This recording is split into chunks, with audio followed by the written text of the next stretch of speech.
গতকাল শিবিরের সাধারণ সম্পাদক গণমাধ্যমে বলেছেন তারা প্রতিদিন ইফতারে 3 লক্ষ টাকা করে ব্যয় করছেন। যদি প্রতিদিন 3 লক্ষ টাকা করে ব্যয় করা হয় তাহলে এই পবিত্র রমজানে প্রায় 90 লক্ষ টাকা তারা ব্যয় করছেন। আমরা আপনাদের মাধ্যমে তাদের কাছে জানতে চাই, এই 90 লক্ষ টাকা একটি সাধারণ শিক্ষার্থীদের সাধারণ সংগঠন হিসাবে তারা কিভাবে উপার্জন করছেন বা তাদের অর্থায়নের উৎস কিভাবে আসছে সেটিও আমরা জানতে চাই। আমাদের প্রতিপক্ষরা বলে, এই যে আজকেও প্রশ্ন তুলছে আমাদের বর্তমান সময়ের লোকেরা, ছাত্র শিবির এত টাকা কই পায়? আরে গর্দভরা, কেন বুঝো না? যারা 5 টাকা দেয় সংগঠনে এটা এমন ভাবে ব্যবহার করে আল্লাহ তাআলা আমাদের 500 টাকার বরকত দিয়ে দেয়। আর তোদের কাছে 5 টাকা গেলে তোরা এমন ভাবে ব্যবহার করো 5 পয়সার বরকত ওখান থেকে আল্লাহ তুলে নিয়ে যায়। জামাত এত টাকা কোথায় পায়? শিবির এত টাকা কোথায় পায়? আরে বেটা, শিবির জামাত এত টাকা কোথায় পায়? তার চেয়ে বড় কথা হলো আল্লাহ যখন বরকত দেয় তখন তাকে কেউ ঠেকায় রাখতে, আমাদেরকেও তোমরা কেউ ঠেকায় রাখতে পারবে না ইনশাআল্লাহ। সেজন্য দুদক আমাদের ধরতে পারে না, দুদক তোমাদেরই ধরছে। পাসার আমরা করি না, পাসার তোমরাই করছো। আসসালামু আলাইকুম ওয়া রাহমাতুল্লাহ। সুপ্রিয় দর্শক, এবার ছাত্র দলের সাধারণ সম্পাদক নাসিরউদ্দিন নাসিরকে কঠিন ধলাই করেছেন ডক্টর শফিকুল ইসলাম মাসুদ ভাই। আপনারা জানেন যে নাসিরউদ্দিন নাসির একটা সংবাদ সম্মেলনে বলেছিল যে ছাত্র শিবির এত টাকা কোথায় পায়, এত টাকা ইফতার করা এত টাকা কোথায় পায়। মানে ছাত্র শিবির যে একটা ভালো কাজও করবে, ইফতার করা নাকি খারাপ কাজ, তারপরও তারা এটা সমালোচনা করে এত টাকা কোথায় পায়। ছাত্র শিবির তো আর কোনো জেনা ব্যবচার করতেছে না বা কোনো সঙ্গীত শিল্পীদের অন্য দেশ থেকে আনতেছে না, এনে নাচ গানের ব্যবস্থা করেনি। ছাত্র শিবির ইফতারের ব্যবস্থা করছে, এটাও তাদের সহ্য হয়নি। তো এই কারণে ডক্টর শফিকুল ইসলাম মাসুদ ভাইকে গর্দভ বলেছে। তো আপনারা ভিডিওর শুরুতে সামান্য অংশ শুনলেন। তো বাংলাদেশ জামাত ইসলামীর ঢাকা মহানগরী দক্ষিণের খিলগাঁও দক্ষিণ থানার উদ্যোগে বিশিষ্টজনদের সম্মানে ইফতার মাহফিলের আয়োজন করা হয়েছিল। তো সেই ইফতার মাহফিলের প্রধান অতিথির বক্তব্যে ডক্টর শফিকুল ইসলাম মাসুদ ভাই কথা বলেন। তো প্রিয় দর্শক, আপনাদের প্রতি অনুরোধ রইল আপনারা এই বক্তব্য পুরোটা শুনবেন, খুবই ভালো একটা বক্তব্য। তো চলুন বেশি দেরি না করে মাসুদ ভাইয়ের পুরো বক্তব্যের ভিডিওটা দেখে আসি। তুমি যে সুপার পজিশনে আছো, তুমি যে বাড়িওয়ালা, তুমি যে গাড়িওয়ালা, তোমার যে ডেজিগনেশন, স্ট্যাটাস, সম্মান, মর্যাদা আছে, আমি চাইলেই তোমাকে সুপার পজিশন থেকে মুহূর্তের মধ্যে কোথায় নিতে পারি? সুইপারে নিতে পারি।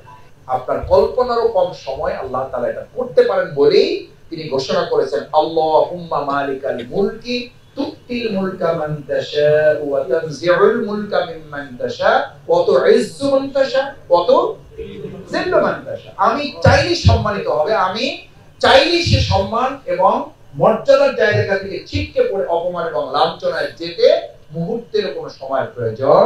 সম্মানিত ভাইয়েরা, তাহলে এটা কেন করেছেন আল্লাহ? এই কেনর জবাবটা তিনি দিয়েই শুরু করেছেন। ফাআম্মাল ইনসান, আমি মানুষকে মাবেতালা, আমি তাকে পরীক্ষা করতে চাই, দেখতে চাই যে এই সম্পদের অধিকারী হয়ে এসে আমাকে ভুলে যায়, আমাকে ভালোবাসে নাকি সম্পদকে ভালোবাসে, আমাকে ভালোবাসে নাকি তার বাড়িটাকে ভালোবাসে, আমাকে ভালোবাসে নাকি তার গাড়িটাকে ভালোবাসে, আমাকে ভালোবাসে নাকি তার সম্মান, মর্যাদা, স্ট্যাটাস, ডেজিগনেশনটাকে ভালোবাসে।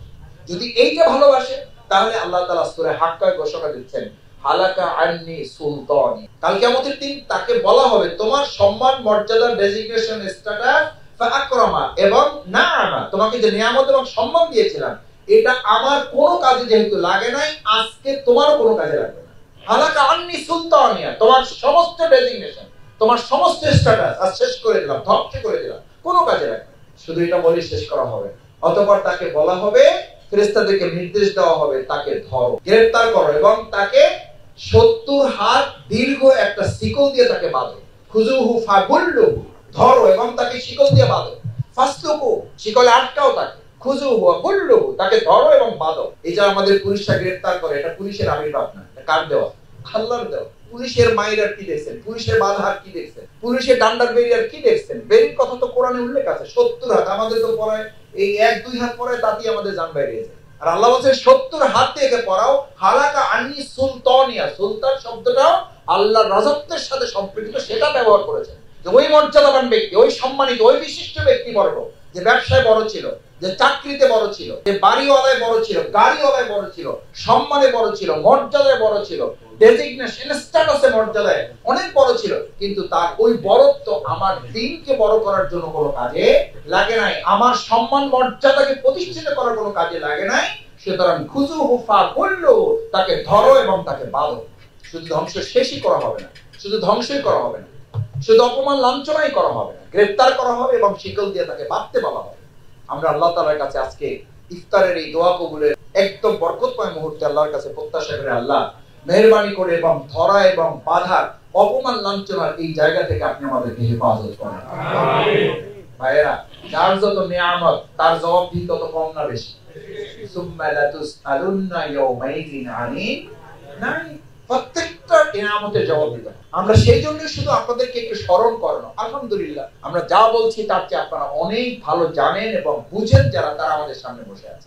আমরা বাংলাদেশ জামাত ইসলামী আপনাদের প্রিয় এই সংগঠনের পক্ষ থেকে শুধু আপনাদেরকে একটু স্মরণ করিয়ে দিয়ে একটু এগিয়ে নেওয়ার ব্যবস্থা করে দেওয়া, যাতে আমাদের মধ্যে আমরা কেউ কালকে আমাদের দিনে বলতে না পারি যে আল্লাহ এরকম কোন পথ পদ্ধতি ব্যবস্থাপনা তো আমাদের সামনে এসে কেউ কখনো বলেন, আমরা তো জানতাম না। আনতাকুলা ইয়াউমাল কিয়ামা, কিয়ামতের দিন কেউ কেউ এটা বলতে চাইবে যে আল্লাহ এরকম একটা ব্যাপার স্যাপার ছিল, এটা আমার আসলে জানা ছিল না, এটা আমি বুঝতে পারিনি। আনতাকুলা ইয়াউমাল কিয়ামা, কিয়ামতের দিন সে বলবে ইন্না কুন্না আন হাযা গাফিলিন, আমি এর ব্যাপারে জানতাম না, এই আমার কানে আমি শুনি নাই, আমি আসলে এটা বুঝতে পারিনি।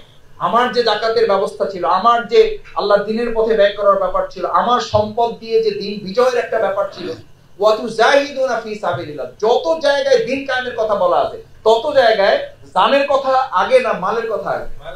মালের কথা আগে। কারণ আল্লাহ তাআলা তো আমাদের স্রষ্টা, তিনি জানেন আমাদের দুর্বলতা জানের প্রতি যত না বেশি, তার চেয়ে জানের সংরক্ষণ করতে জীবন চলে যায়, তারপরও মাল ঠিক রাখার কি করে? যদি বাইসে থাকে তাহলে কি হবে? এই জন্য মাল মানে জান যায় যাক কি ঠিক থাকুক, কারণ মালই দিতে পারে না, সে জান দেবে এটা বুঝার কোনো সুযোগ নাই, এটা বুঝতে কোনো গ্যাপ থাকার কথা। সেই জন্য সম্মানিত ভাইয়েরা, আজকে আল্লাহ তাআলা আপনাদেরকে যাদের এই পরীক্ষার মধ্যে রেখেছে, ভাই ভালো ছাত্র যারা, তাদের পড়াশোনা নিয়ে যত ভালো প্রস্তুতি তার টেনশন কম না বেশি? বেশি। আল্লাহ তাআলা আপনাদের সম্মান বেশি দিয়েছেন, মর্যাদা বেশি দিয়েছেন, জবাবদিহির অনুভূতি এবং পেরেশানিটাও কিন্তু একজন রিকশাওয়ালা শ্রমিক ভাইয়ের চেয়ে আপনার বেশি হবে না কম হবে? নিশ্চয়ই বেশি হবে। আপনার প্রস্তুতিটাও বেশি থাকতে হবে। সেই জন্য বাংলাদেশ জামাত ইসলামী আজকে দুটো কথা আপনাদের কাছে পেশ করতে চায়।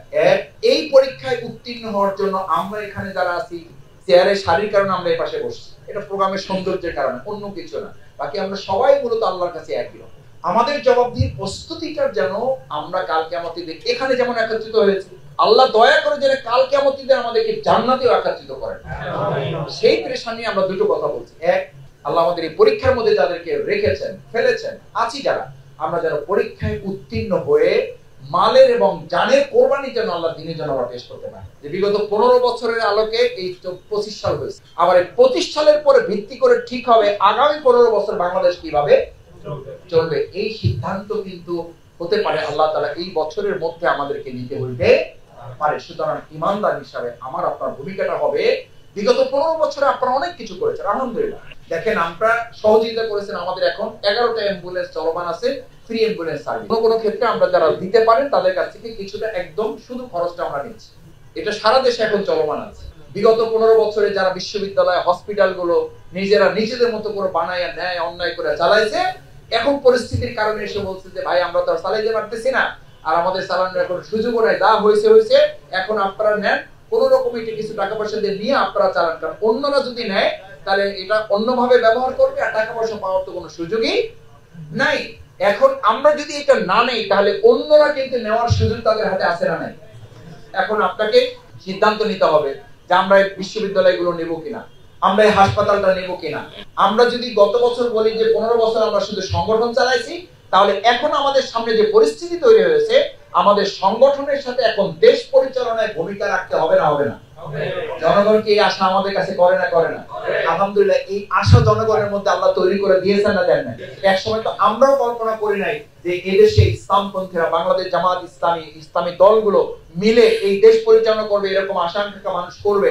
এই চিন্তা 2, 3, 5 বছর আগেও আমরা করতে কি পাইছি, একটু আমাদের মধ্যে সীমাবদ্ধতা কাজ করছে। আর এখন তো জনগণ আমাদেরকে বাধ্য করতেছে যে হয় চালান, না হলে যা হবে পরিস্থিতি কিন্তু আপনাদের মেনে নিতে হবে, আর সুযোগ নেই। এবার যদি হাতছাড়া করেন তাহলে কিন্তু আর ভবিষ্যতে আবার কত বছর পর এই সুযোগ পাবেন তার কোনো ঠিক নাই। সম্মানিত ভাইয়েরা, 2025 সালটা এই দেশের মানুষের জন্য তো বটেই, ইসলামপন্থী মুসলিমদের জন্য এটা একটা টার্নিং পয়েন্ট।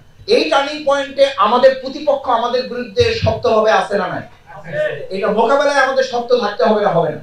হবে। যদি সেটা হয় তাহলে সিদ্ধান্ত নিয়ে এবার আমরা আমাদের সবটুকু ইসলামপন্থী ওয়ালাদের হাতে তুলে দিয়ে প্রতিপক্ষ মোকাবেলায় আমরা একটা সিরিয়াস ট্র্যাক দিতে চাই ইনশাআল্লাহ।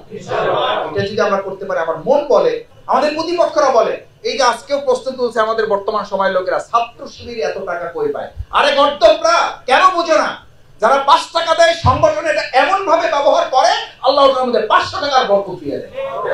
আর তোদের কাছে 5 টাকা গেলে তোরা এমন ভাবে ব্যবহার করো 5 পয়সার বরকত ওখান থেকে আল্লাহ তুলে নিয়ে যায়।